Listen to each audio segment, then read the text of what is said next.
Hello mga viewers. Ayan, nandito na naman tayo. Yan, nakikita ninyo ang ating nahulaan na ninyo. Yan, mag-haul tayo for today. I-share ko sa inyo yung aking tawag nito mga nabili, in order, ayan, at iba pa. At siya nga pala mga viewers, kung merong mang nanonood sa akin na tawag nito ayan, nagkamali. Kumbaga yung aking FB page. Ayan, binuksan ko na yung aking FB page. Matagal akong hindi nag-FB kasi sa kadahilanang nakaka-stress ang mga message diyan sa sa FB. Kaya matagal ko siyang hindi binuksan. Ngayon lang wala pang wala pang 3 months ba na nabubuksan ko, or 2 months na binuksan ko yung aking FB. Meron akong Instagram kung meron mang sa akin diyan, kumbaga nanonood na taga FB, pasensya na po dahil hindi po talaga ako tumitingin ng mga message diyan sa FB, sa Facebook.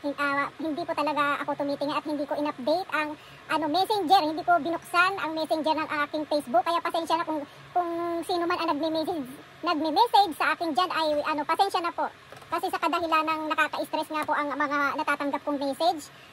Kumbaga makatanggap ka ba ng message or sa madaling salita tulungan mo yung tawag nito nagme-message sa'yo, maawa ka, di ba?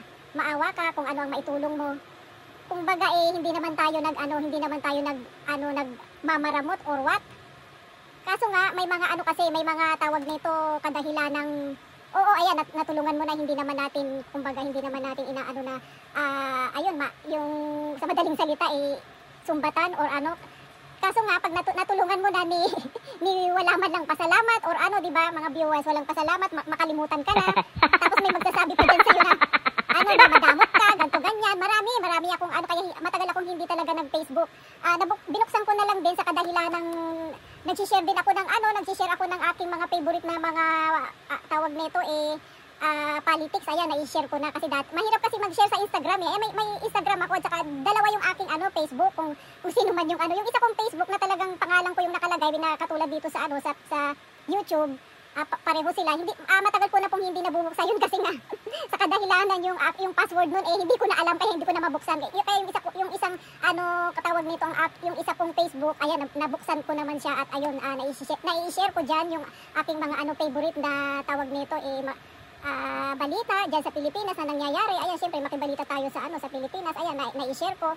Yun na nga, mga viewers, pasensya na kung hindi talaga ako kumbaga hindi na ako tumitingin or kumbaga nagbabasa ng messengers dyan sa Facebook. Pasensya na po dahil yun na nga, nakaka-stress magme-message sa'yo ng kung ano-ano, ma-stress ka lang. Ma-stress ka lang sa mga pinagsasabi, sa mga sinasabi nila, or kumbaga mangungutang nga, pautangin mo. Pagkatapos ng umutang, hindi ka nakilala, nakalimutan ka na. Kakamustahin ka kung may kailangan. Yung ba mga viewers, pasensya na dahil hindi talaga ako tumatanggap or kung meron man kayong may Instagram, ayun, pwede siguro matignan or kasi diyan ko kinakausap kasi yung aking mother sa Instagram, kaya tingin ng Messenger. Umpisahan na natin ang ating yan, mag-haul for today tayo. I-share ko sa inyo ito, mga viewers. Ano ba to?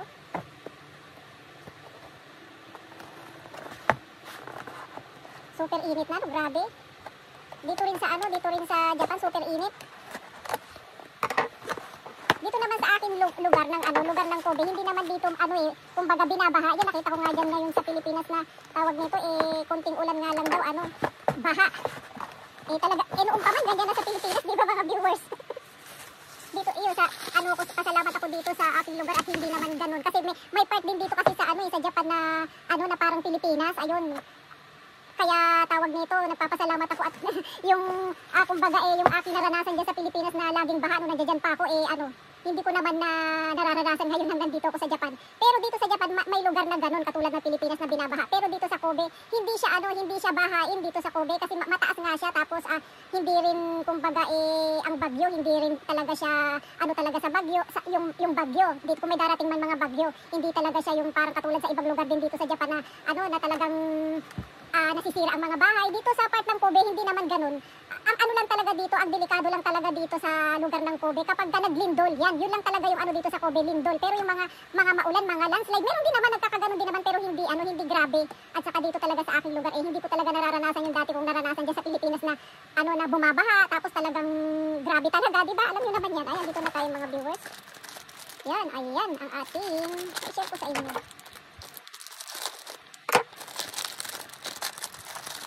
Ano siya, hindi ko nabubuksan yung isa kasi pareho lang naman siya.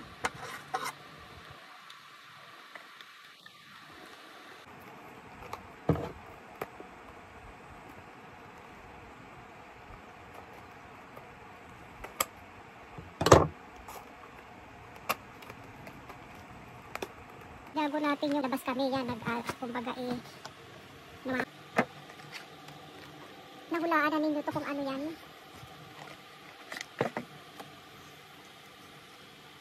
Madilim ba? Hindi kasi tayo gumamit ng ng ilaw. Ayan, ito yung kanyang tawag nito kahon. Ayan, dalawa sila, dalawang set. Ayan, nakita ninyo mga viewers. Ang aking bagong cream, anti-aging cream.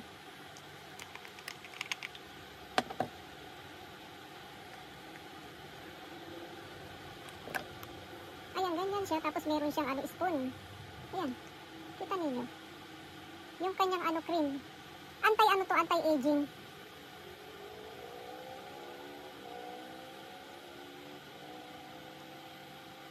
Yan siya. Kumbaga tawag nito new anti-aging cream, pang tawag nito, ayan, leaf cream. I-try natin yan kung maganda siya.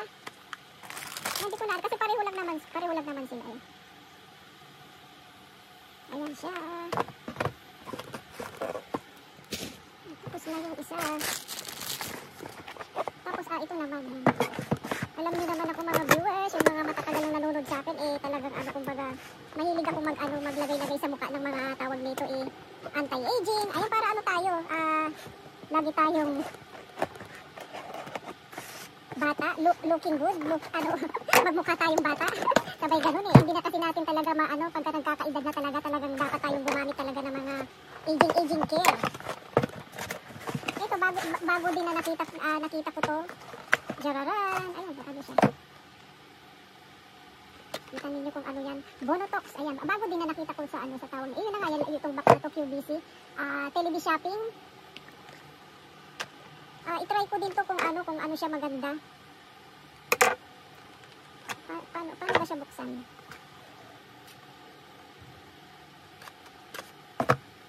Mas talaga ako sa mga tawag dito, pahit-pahit sa mukha kaysa sa mga makeup. Ayan, ganito siya mga viewers. Ayan, ma-share ko sa inyo. Dalawa siya. Yung shape niya dalawa, katulad din ng isang ayan. To, para tong nakita ko dun sa TV. Ano siya? Para siyang tawag nito ilalagay mo siya sa mukha mo pagkatapos ibababad mo lang siya ng kung ano gusto, 5 minutes, 3 minutes, sandali lang daw pagkatapos kung alam niyo yung Bonotox para siyang cellophane ba tawag nun, or papel na pagka nilagay mo sa skin mo, para siyang papel na parang para siyang magbabalat, ganun. Ganun yung nakita ko dun sa sa tawag nito. Hindi naman siya katulad dyan sa Pilipinas na parang anong tawag nun, yung dyan sa Pilipinas na sikat dati, yung mga astringent. Ay, hindi siya ganun yung dyan sa Pilipinas, yung katulad na parang paano lang siya, yung kumbaga para siyang papel. Ay, kapag i-share ko sa inyo kung paano yung paggamit, kasi nakita ko nga dun sa sa television shopping, sa TV shopping, kung paano yung nito, paggamit. I-share ko sa inyo sa mga susunod na video. I-share ko kung paano. Hindi ko pa siya kumbaga, ayan na nga, kasi kaya ko na nga sinishare sa inyo ngayon para na magamit ko na siya. Ang sa yung bunting natin. Tapos ito naman diyan ka na lang muna. Ito i-share ko sa inyo ito mga viewers kung ano ba to. Jararan! Ayan, nakita na ninyo kung ano siya. Meron pala siyang salamin. Si Dalaga yung nag-order sa Amazon. Yan. Kasi nga diba yung aking bagong case ng super cute pala siya. Cute niya. I-share ko sa inyo mga viewers. Salabin pala yung ano niya, tawag nito eh, yung kanyang heart. Takpan lang natin yung ano yung heart niya. Ayan, ganito siya. Super cute. Sa Amazon. Diyan ba sa Pilipinas may Amazon din na ano? Parang ano katulad dyan na nakikita ko sa mga vlog dyan sa Pilipinas na yung kay Rapi Tulfo. Ano ba yun? Yung ano na yun. Tapos meron pa siyang ganito oh. Ito sa ano, sa tawag nito sa cellphone ko na iPhone 15. Meron pala siyang ganito. Hindi ko na ano na may ganito siya. May palawit pa siya. Ayan. Tapos ano siya. Ayan. Ganyan siya. Super cute. Ayan oh, ang cute niya. 2 weeks ko tong hinintay eh. Mas ano, kumbaga, mas madaling dumating yung ano, yun na nga, inano ko sa ano, diba, sa kung sino nakapanood ng aking mga short video, na, ayun, madali yung dumating, ano lang, araw lang. Ito 2 weeks ko siyang hinintay. Kasi sa Amazon nga eh, sa Amazon siya. Tapos yung dumating na cover nung, ito nga yung bago kong iPhone 15, eh ano, sandali lang yun. At saka medyo mura yun yung aking ano, yung dumating na yun, medyo mura. Ito medyo mahal, nasa ano to eh, nasa mahigit 3,000, 3,000 yen. Dito sa Amazon, kung hindi ako nagkakamali. Eh medyo ano lang siya, medyo mahal lang siya kaysa doon sa ano, sa nauna kong ano, pina-order kay Dalaga kasi siya maano siya, magaling siya mag-order sa mga internet, sa mga net. Siya lang naman yung aking ano, kumbaga yung aking inuutusan kasi ang lola nagpapaturo lang naman.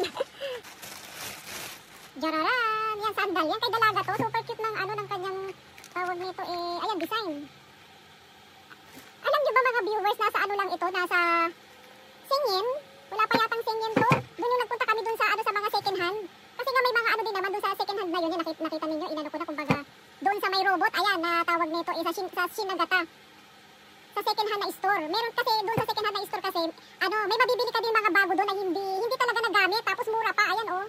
Hindi ko alam kung ano to. Kasi talagang ano siya, parang bago siya na hindi talaga siya nagamit. Ayan, nakikita ninyo. Kasi kapag ano tawag nito eh, nagamit na, makikita ninyo, ayan, may mga ano nang tawag nito, yung dito sa talampakan niya, may mga dumi, pero talagang ano, bago pa siya talaga, ayan oh. Kaya minsan masarap din mag ano eh, kumbaga tao pumunta sa mga second hand kasi may mabibili ka talagang bago at saka hindi talaga nagamit, tas mura pa, ang laki pa ng ano mo, tawag nito eh, yung save sa ano, sa pera mo, di ba? Malaking masisave mo kasi nga, super ano mura siya, wala pa yata 900 lang yata to, sa pera dito. Wala pang Singin. Ayun, tignan niyo kay Dalaga kasi si Dalaga kasi ang hirap niya minsan hanapan ng ano, ng tawag nito ng mga sandal kasi ang laki ng paa eh.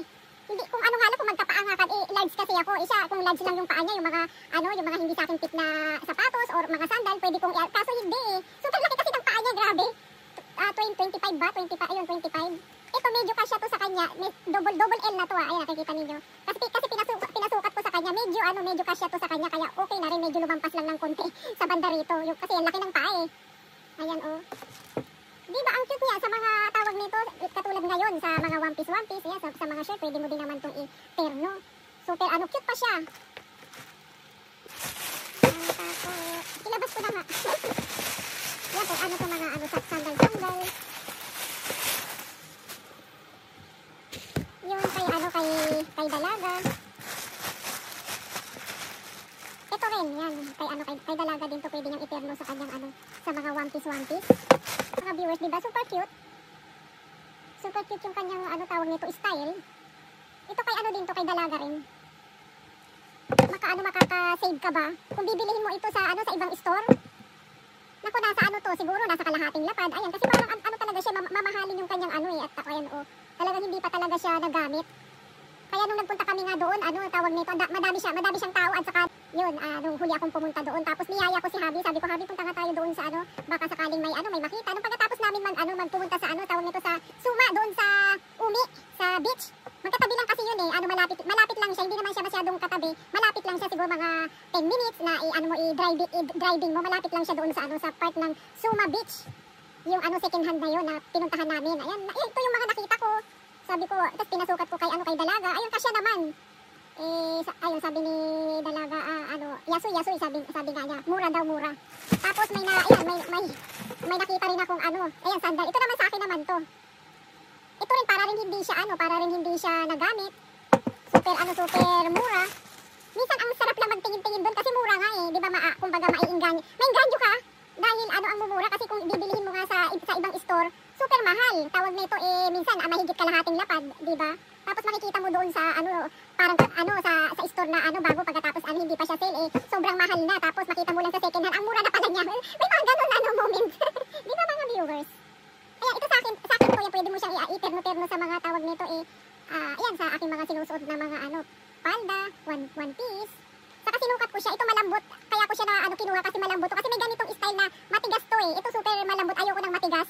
Kaya sa ayun, kasi sumasakit yung paa ko sa matigas na sa matigas, naglalapnos yung paa ko. Kaya pag tumitingin ako ng sapatos, talagang siya, yung gusto ko yung malambot. Tapos yun nga, inano ko nga siya, sabi ko, tignan ko nga to, tapos nung paghipo ko sa kanya, malambot yung leather niya. Magkano ba to? Ito medyo mahal siya, nasa 2,000 mahigit. Mas mahal to kaysa doon kay Dalaga. Yan yung aking kasi siya tawag nito ito, kaya siguro mahal kasi ito leather siya na malambot kasi yun hindi naman yun talaga. Pag leather kasi talaga di ba? Jararan! Tapos ito, alam niyo yung na yan, tawag nito brand na yan. Kaya i-share ko sa inyo mga viewers. Jararan! Ito sa akin to. Ayan. Pag din, kumbaga pang terno, pwede din to pang terno din sa mga one piece. Nakyutan ako sa kanya, tapos sabi ko, ay mura na siya. Ano to tawag, magkano binili ni Habi? Si Habi kasi nagbayad siya, isang lapad at kalahati na lang siya. Biruin nyo yun, mga viewers. Ayan, tapos hindi pa siya nagamit. Yan, super cute, diba? Ayan, ang cute niya. Ito yung brand ng hindi na yung brand na ito, hindi naman to siya masyadong mahal na di katulad ng mga Bottega, ayan Eterno. Eterno dito sa bag ko na di ba? Ayan tawag nito yung mga tawag mga bag na white. Mahilig pa naman ako, kumbaga favorite ko yung yung white na color. Kaya sabi ko nung nakita ko siya, ayan sabi ko pwede rin tong pang beach Saka siya, yung ganito niya din, yung material niya medyo malambot din siya. Pwede ko siyang iterno dyan sa yan, sa bag ko na ito, yan.